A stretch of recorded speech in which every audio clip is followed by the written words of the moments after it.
Hello everyone, welcome back to Old Dad's Modeling Mess. I hope everyone liked the Su-85M build. If you like the camo net and the icicles, all that cool stuff, don't worry, I will be doing more of that in the future. But in today's video, I'm starting in on the winner. Well, it was actually tied with the PZ3 for my You Pick My Next Build series part 2. Second chapter, however you want to say it. It kind of left me in a little bit of a conundrum, so to speak, because they both got the same amount of votes, and I didn't know exactly what I should do. So I decided I'm going to build both, just not at the same time. So then I just flipped a coin and the Panther won. So, it's all right. Actually, I can't lie. It was actually kind of nice that it did, because this kit is so basic that I need something like that after that 38T build. That thing, man, whoo, let me tell you. So this, even though this was a very basic kit, it was nice to build, and it was refreshing. I didn't go out of my mind crazy and stuff like that. But that also kind of led me into my next little dilemma. But before I get into that, the plan for today's video is to get this far enough that I can get some armor texturing done on it. So that's the plan. Let's see how it happens. Okay, as for my dilemma, well, as you can see, I already have the front fenders. I cut off the plastic ones.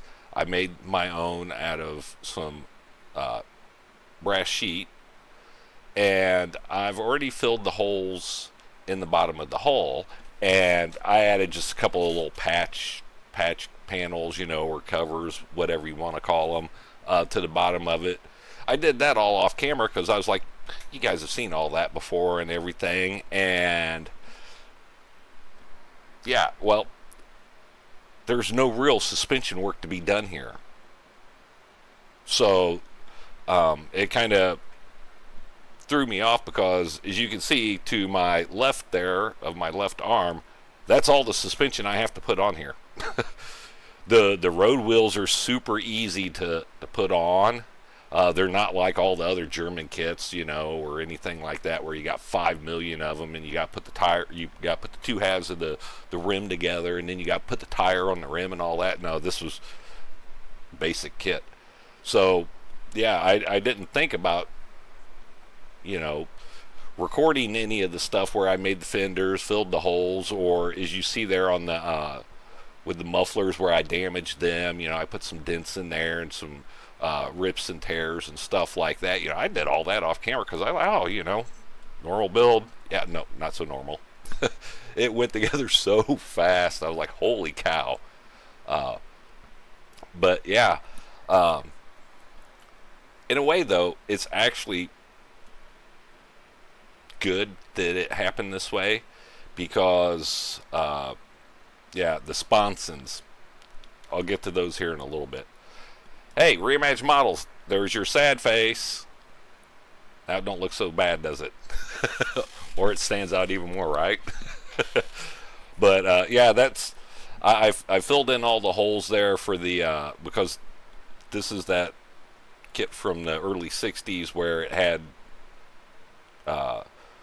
the you could have built it with a engine in it, or a motor, and it would have rolled along, kind of like the British Mark IV mail tank that I just did the what's in the box on. something like that. So, that actually wasn't all that bad, to be honest with you. The way that this is going together, I want to make sure that you know I don't go overboard, because with the last two builds that I did with the 38T and the Su 85, I kind of went a little hog wild. The 38T, I screwed that up and completely had to go a whole different direction with it, because I missed, I forgot to clear the tank before I actually started doing the weathering and the panel lines. And as you all know, and reimagined models reminded me, yeah, it's kind of hard to get that staining out of there. So I had to go a whole different direction with that kit, or that build. And then the Su 85, making icicles out of clear resin for my 3D printer to hang off of the netting and the tank and stuff like that. This was nice. So I'm not going to go too overboard, but I did want to fix the holes and stuff like that and make it a little bit more better, I guess, than more of a kiddish toy. So yeah, this here was nice and fun. I did leave the 1969 mark on there. I did not, when I finished this and stuff. Originally I was going to put some armor texturing on the bottom to help cover any imperfections in where I filled in them holes, but I didn't. I used weathering effects to do that. But when I did it, I made sure that I went all the way around the 1969 stamp on there, because I thought that was cool. But right here's where I'm getting ready to find out about the sponsons. And so it was a good thing that all the other stuff was done ahead of time, because when I did this here, I was like, holy shit. I had to look, double check, and make sure that I wasn't missing anything, because those are some big ass gaps there. I mean, from the front to the back. So I was left with no choice but to scratch build them. And as soon as I get done here, that's what I'm going to be working on next. It was an easy fix. It was just one of those things that you're like, I had to double check, because I didn't know exactly what we were supposed to do here. I'm like, okay, why would you just leave that? But then the basic kit thing come back to mind, and this originally was more of a toy than it was a model. So, but yes, now it's like, okay, yeah, there, as you see there, I'm like thinking, what can I do? What can I do? So I grab out some styrene, a piece of styrene sheet, and I just start messing around. And when I first start off with it, I just go on the top part of the hull, but I do flip it over and fix that, because you got to put it on the bottom of the hull, because of that. There's those two bends. So that's what I ended up doing. I just measured it out, started cutting. So, but I got her done. And enjoy the music while I sit here and wrestle with this.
There we go. Now that this here's taken care of, and it actually worked really well. I did have to do a little finagling to get the top part of the hull on because of the way all the angles and dangles are and stuff like that, but it worked really well. But now it's turret time. Again, with this being a basic kit, this thing flew together. Before I screw up though, as you see, I'm going through here and I'm wanting to test fit all the parts, make sure I put them in the right spot, stuff like that. Before all my builds, I at least do that once or twice where I put something on the wrong way, backwards, upside down, something silly. So with this here, got the wife in the background there, and she's telling me, hey, pay attention to what you're doing. Look like you're fiddling around. So I was fiddling around, but it was because I was test fitting everything. The back part here, this piece here, it kind of threw me off because of the way that the sides of the hull go past it. I didn't know that that was a thing. But,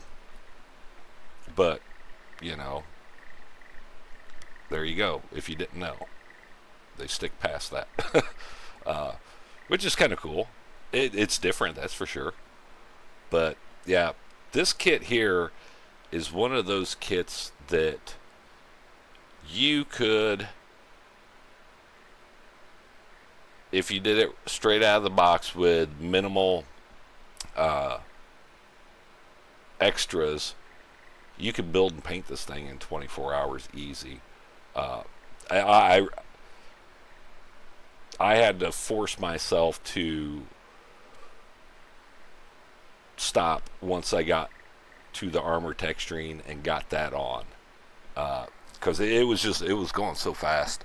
I really think all this so far has been maybe an hour ish, 2 hours maybe tops, uh, to get this far.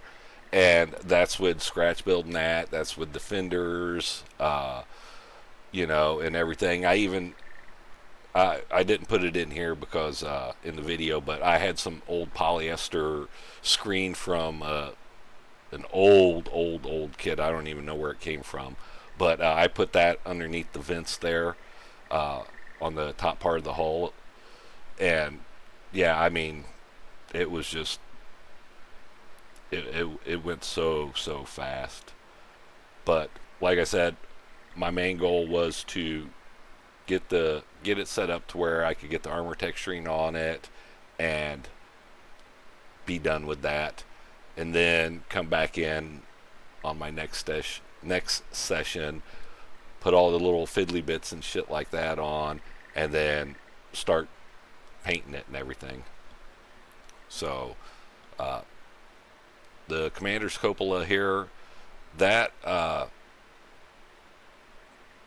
the ring for the machine gun was a little weird. I may or may not have put it on correctly. I tried to put it on like the directions showed it, but you know how that goes. So yeah, it's just weird the way that it is, because I thought that the opening would be in the back, so you could do the whole thing all the way around on the front and the sides. But I think it sits on there on a little bit of an angle, and that thinking back now, or looking back on that now, you gotta have a spot for the hatch here to pop open and everything like that. So now we start in on the armor texturing. Enjoy the music while I do this.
Oh, there we go. That wasn't too terribly bad.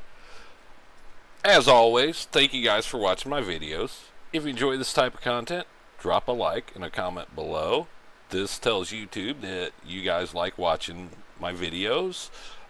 If you're not already, consider subscribing to the channel. That helps it grow. We're close to 200 subs, so let's get that up. Plus, it's free, and it gives me an excuse to go buy more models and stuff like that, so that's always a win-win for everyone.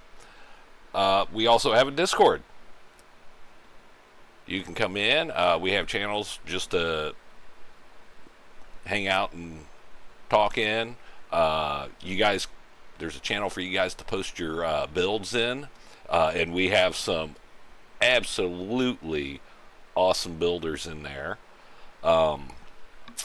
There's tips and tricks, build ideas. So if you guys want to see something built on the channel, put it in there. Maybe we can make that happen. And then I have a channel in there where I post pictures of the builds that I'm working on. So, you know, hey, it's free just like subscribing is. You know, it doesn't cost you nothing. And hey, it helps everybody out. So, I will leave you guys with some screenshots here. That one is for you, Reimagine Models. Enjoy it, and until the next video, I will see you guys later. Bye-bye.